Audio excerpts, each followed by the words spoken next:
Well,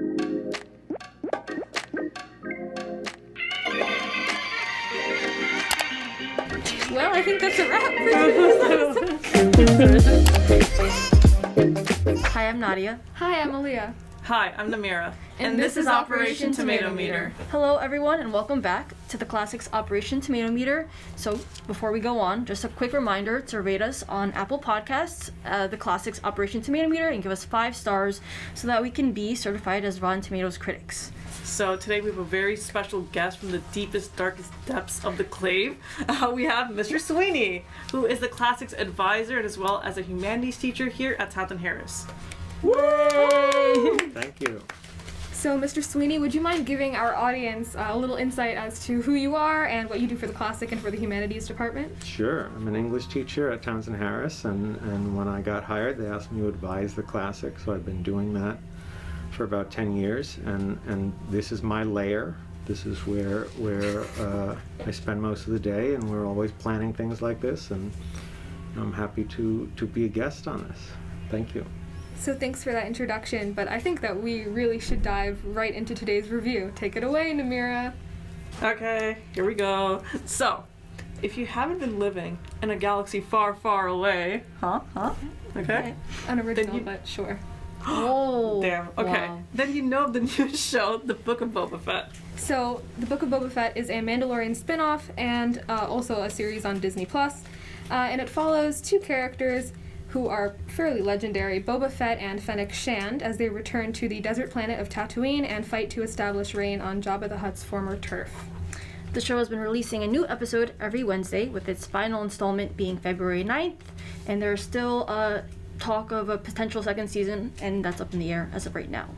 But something worth mentioning is that there has been a lot of debate over whether the show meets up to the expectations that were set by the previous show, The Mandalorian, which had 2 seasons starting in 2019, in terms of both audience approval and notability.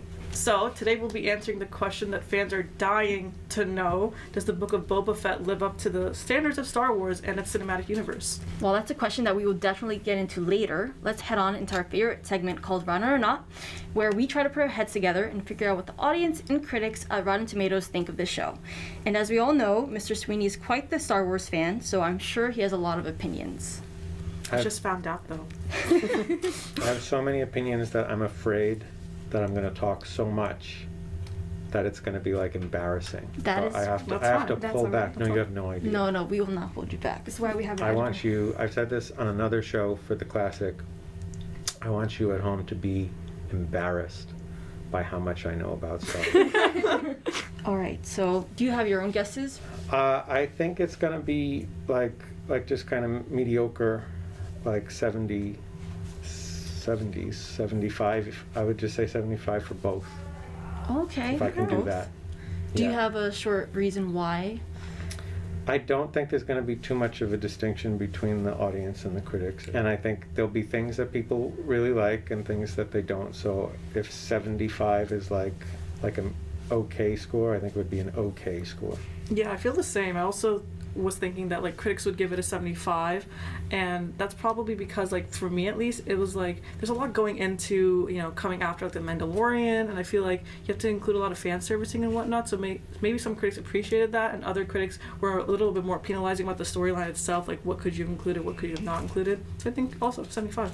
I would go, same as you guys. I put a 79, but in the same realm as, so I agree. I think the fan servicing and what you said really is an integral part to the show. In regards to distinguishing it away from the Mandalorian, I do think that like the second half was maybe a little repetitive, because we did see a lot of the plot from the Mandalorian, but we can get into that later. I wouldn't really say that it was repetitive, and I thought that it was actually a lot of new material, and it was really interesting to see the storylines connect. But I think that critics might not have been so interested in it because they might have been either expecting more or they just weren't expecting a lot at all, and they just decided, let's give it a 75 to an 80. So now will our lovely producer give us the critic score? Oh, 81. Ooh, okay. So we were all pretty close. That's a pretty good score, Yeah. right? Especially That's good. for something that is a spin-off of another show. What do you guys think about the audience score? I feel like Mr. Sweeney said, I don't think it's gonna differ too much from the critic score. I'm gonna give it an 83 from the audience. I'm gonna have to go a little bit lower. I feel like Really? yeah, I feel like personally as an audience member, I would give it a 60. No! Yeah, sorry. That's so sad. Okay, I'm not a huge Star Wars fan. I don't know much about it, but just like watching the show in general, like I feel like there are moments where I was like really engaged and then other moments where I didn't know too much, so maybe that's like on me. But also I feel like there were a lot of pacing issues I had personally. I feel like some things were stretched out a little too long. Some things could have been like moved along for the betterment of the storyline. That's just my personal opinion. There was fan servicing going on, especially in those later episodes, but personally, as someone who does enjoy Star Wars, I liked it. And I'm interested in what Mr. Sweeney thinks about that. Oh my So, gosh. I mean, the preface for my feelings on this is I will not criticize I mean, I probably will, but my heart is, I'm just happy to be alive. Like, I'm so happy that this is when I was put on Earth, because, you know, I could have been born like 1930 or something, Yeah. and just seen some Star Wars, and then not been in a world where it's just like, oh, let's do a new show, fine, whatever, Boba Fett, okay. Like, I don't care how bad it is. I'm just happy that we get to see this stuff. So to complain is greedy. But having said that, of course I have extreme opinions. So I hate a lot of Star Wars fans, and I Just the believe. fans? Say it again. Just the fans? Oh yeah. Oh. Like the fans are really toxic and horrible, and Aaleia. no, not all. I think it's just kind of an online thing, and so I'll be interested if the score is close to 80. Because by the metrics of fans, it should be like a 10. Like, there's a lot of stuff about this that's, to me, you know, troublesome. And so the things that they complain about, like the sequel movies, to me are ridiculous. Like, the sequel movies do a pretty good job in a lot of places, whereas this show is like, you know, it's fine. But the things that they complain about, the sequels, if they don't complain about here, I believe that they're hypocrites. and misogynists and all sorts of other terrible things. Can we see what they Yeah. said? Are we ready? Alrighty. Thank you. So we're looking at us. Oh, you said it. Oh, 60. 60. Wow. Mr. Sweeney was correct, and I Okay. think I should have thought of that. With such a big following for such a big franchise such as Star Wars, it is expected that the fans will be very critical of Yeah. what they consume and what comes out. If it doesn't meet their standards for like the great movies that came out in the beginning, it does make sense why they would give it a 60. So I understand that. I'm in shock. I mean, I did say it would be closer to the score, so I was wrong about that. I still think 60 is a little high, you know, Wow. but you disagree. You think it should be higher? Well, I mean, personally, I think that it should be way higher than that, but I think that the audience was probably not very happy with a lot of aspects of it. I mean, does anyone know what The Mandalorian's audience score was? It must I be think it much must have higher. been. I think I can just say from even like social media, when The Mandalorian was coming out, I would hear about it all the time on Twitter because I'm Yeah. mostly there. And with Boba Fett, I sadly haven't heard a lot about that, so I can just gauge from there that there isn't much talk about it. Maybe everyone's waiting for the third season of The Mandalorian. Yes, tell us. The average Tomatometer is 93. Audience score is 91. Damn. Yeah, so they were not happy Yeah. with that. Anyway, is there anything specific that you guys would like to talk about? Like, is there anything that really stood out to you, especially like in those first few episodes?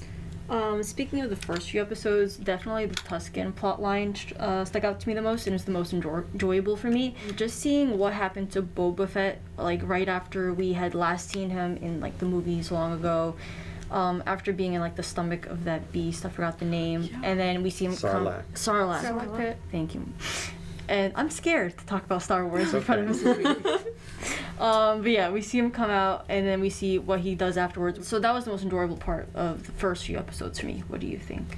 I honestly really liked that storyline as well, but something that like stood out to me a lot was the scoring. I think Yes. the scoring was just like really amazing, like and very well placed, and it was just so interesting because there were like 2 composers on it, I believe, and I think that really just adds on to Star Wars in general. You know, Star Wars has that type of like very grand score that you can like recognize, so I feel like they did that justice. Also transitions, I really like the transitions. Okay. They're like geometrical, exactly. sometimes they're like wipes, and I was like, wow, that's really neat. Which is like one of the more distinguishable features of like Star Yeah. Wars films. Yeah. So it's nice that like they continually keep that in the new projects that they come out with. Right. I agree with all of you. I mean, I liked the first few fine. I think the second one was the best one, which was when we were that speed train thing.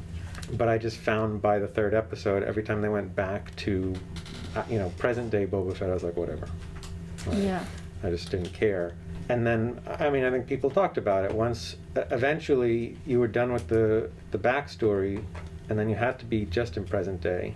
And then they were like, yeah, let's get rid of Boba Fett too and just go to the Mandalorian, which I'm fine with. But I think that that's ultimately the issue, is that they just didn't quite have a compelling story. There's a way in which this feels like just kind of like we needed more time for the Mandalorian, so Yeah. let's just do something. Yeah, I agree. I think that's definitely a valid criticism. And I agree with you in the sense that with the first few, like, because I was so into the past and the backstory that when it went back to present day, I was a bit like, oh. Yeah, something I enjoyed, like, was seeing kind of, like, Boba Fett's character being developed, like, over so slightly, I feel like. It was, like, very, like, a slow development for me.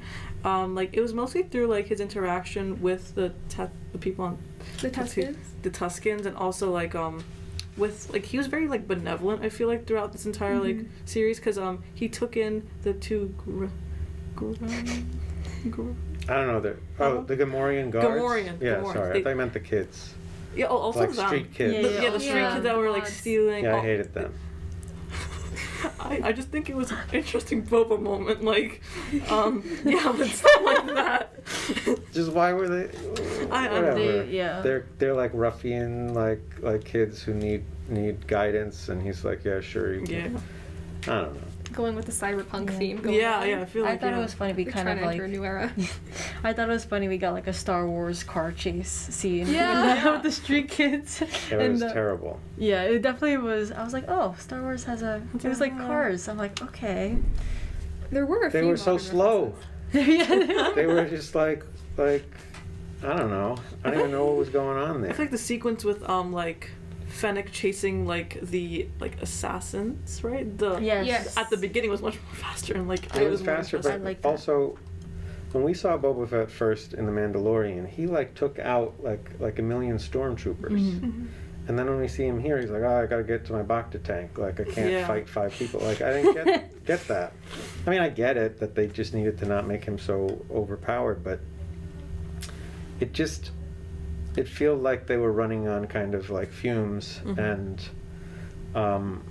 Luke Skywalker was in this show. Oh yes, the CGI was very good.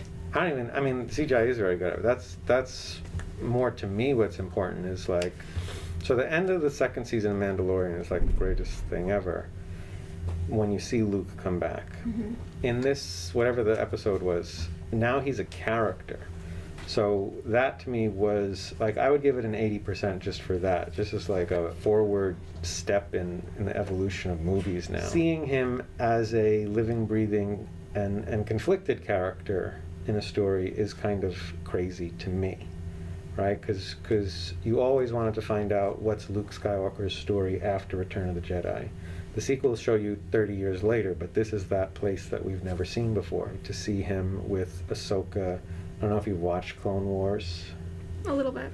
So it's a big deal. Like this is Luke meeting his father's apprentice, and we've never seen that before. So now that we know that they met up, that's like huge. So that episode to me was great, but again, I don't think Boba Fett's even. I mean, he's in it in one scene and he doesn't talk. So Luke Skywalker, how did you feel about that episode when you had Luke training Baby Yoda, Grogu? I didn't care so much about that episode. I just liked seeing Grogu again, and I liked seeing his attachment to the Mandalorian in a different setting. And it was interesting, definitely, to see Luke starting to train and to build the school. And I like seeing the planet and a little break from the rest of the show, but it did feel a little slow at some parts. And it did definitely feel like this is not the Book of Boba Fett. This is the Mandalorian season 3. like, why are you even calling it a new show if it's like just the same storyline just continued? I don't know. That's how I felt about it. And I don't know if they're going to make like a second season of this, or is it just going to be the Book of Boba Fett one season on Disney Plus forever? I hope so. Honestly, I mean, going back to what Mr. Sweeney said, when you take a background character, then you're gonna make this series about that character, and then halfway through you kind of cop out and then just do Mandalorian season 3. It's like not like a waste, but if you're gonna do a Boba Fett show, then it should be about Boba Fett. And I had seen something recently on Twitter because people just like to see background characters that are interesting in shows and be like, oh, there should be a spin-off about this character. Not every like side character needs their own backstory or anything. So maybe that's the case for Boba Fett, but so yeah. I need to linger on the Luke thing because that's what is Yeah. incredible to me. And I see with my kids, because my kids, you know, you've seen the last Mandalorian? Have you seen that? I haven't finished. I'm sorry. All right. So, but you know now that Luke takes Yeah. Grogu away. So what happens in that scene is Luke comes and rescues them. We don't know which Jedi is coming there, and it ends up being Luke Skywalker. And then he has to say goodbye to the Mandalorian. So that scene is so emotional because he's saying goodbye, and my kids are like, oh, poor Baby Yoda, because they care about Baby Yoda. And Yeah. I'm just like, oh my God, Luke Skywalker is here. Yeah. R2-D2 is here. Yeah. I care about that. Now, I like the other characters, but that matters much more to me. Yeah. So then when I'm watching this episode and you're like, it's boring, I'm like, excuse me? I have Yeah, I was just thinking I that. have waited Mr. Sweeney had his whole my entire life to see this. I was born Yeah. a year after Return of the Jedi came out, 1984. Return of the Jedi came out in 1983. I've never seen Luke Skywalker do that. Wow. So to see that is a miracle. They have given us a miracle.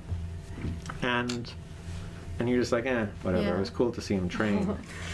We would read books about it, comic books. You know, you would imagine it, but they couldn't do the movies because the actors, you weren't doing it Yeah. in the 90s, and then when they did it now, they're old, so you Yeah. couldn't do it. So now, okay, let's bring him back. Yeah, hearing you talk about it makes me emotional because like I can see what your point of view is like as a fan, like since you were born, and then to have the show, despite its like flaws, to have it fill in certain gaps for you, and to see like your beloved characters come back in a way you haven't seen before. I can imagine how like awesome that is. So what I love about season 2, and I've said this to one of my classes we were talking about. I'm sure I went way overboard, but when Luke comes back, a lot of people were like, should Luke be in this? The Mandalorian, right? Yes, because Luke knows Yoda. So when everyone's like, oh, it's Baby Yoda, that character is iconic because he's a version of Yoda. His name isn't Baby Yoda. We named him Yeah. that because we love Yoda.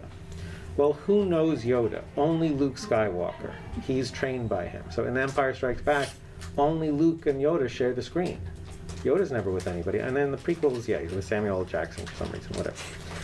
But you had to have Luke see Baby Yoda too, right? Yeah. And then R2-D2 also is with Yoda.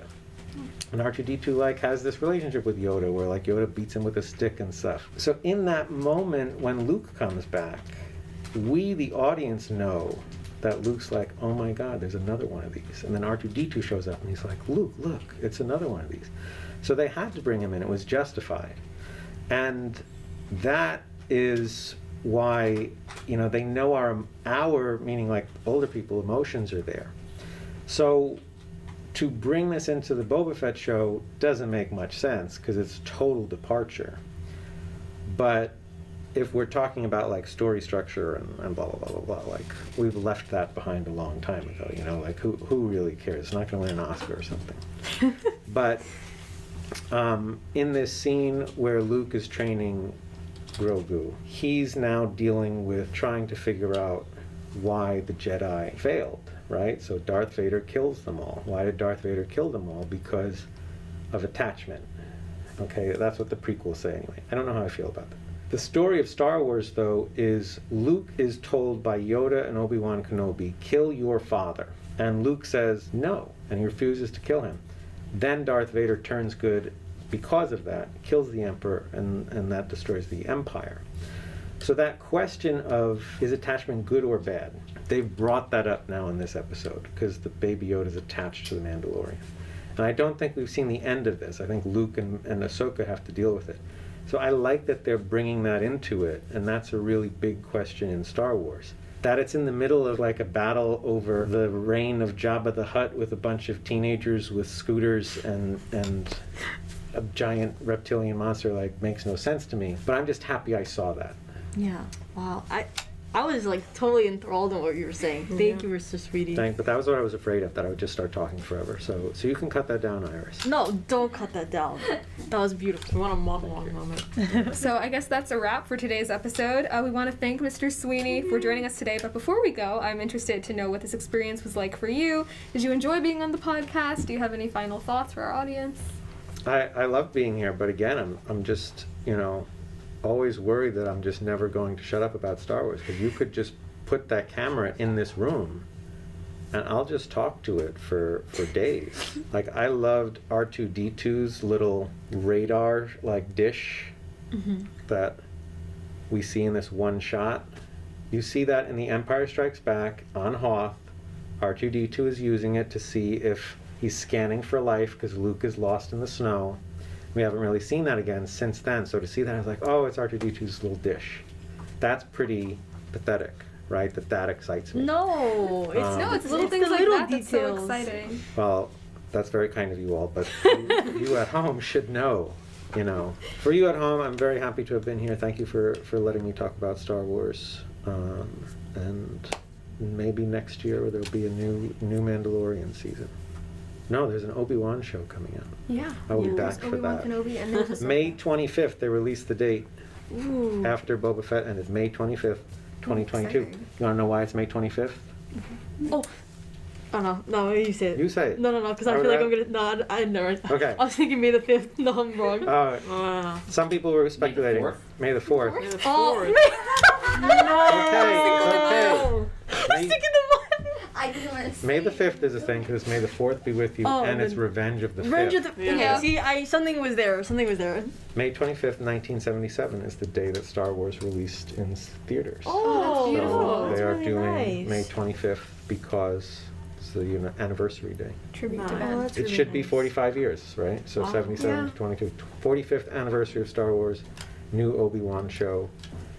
Ewan McGregor deserves this because he's a Yeah. great actor and he did a great job with Obi-Wan in 3 bad movies. That's right, I said 3 bad movies. Some of you like Revenge of the Sith. It sucks. All right, Damn. yeah. Those little moment. And on that note, this is just a quick reminder to rate our podcast at Apple Podcasts and check out the Classics Instagram and TikTok page at THHS Classic to see our bloopers, behind the scenes, and other cool projects that we are working on. So, with all that said, thank you again, Thank Mr. you Sweeney. again. Yeah. Thank you. And yes, we will see you next week. Bye, everyone. Bye.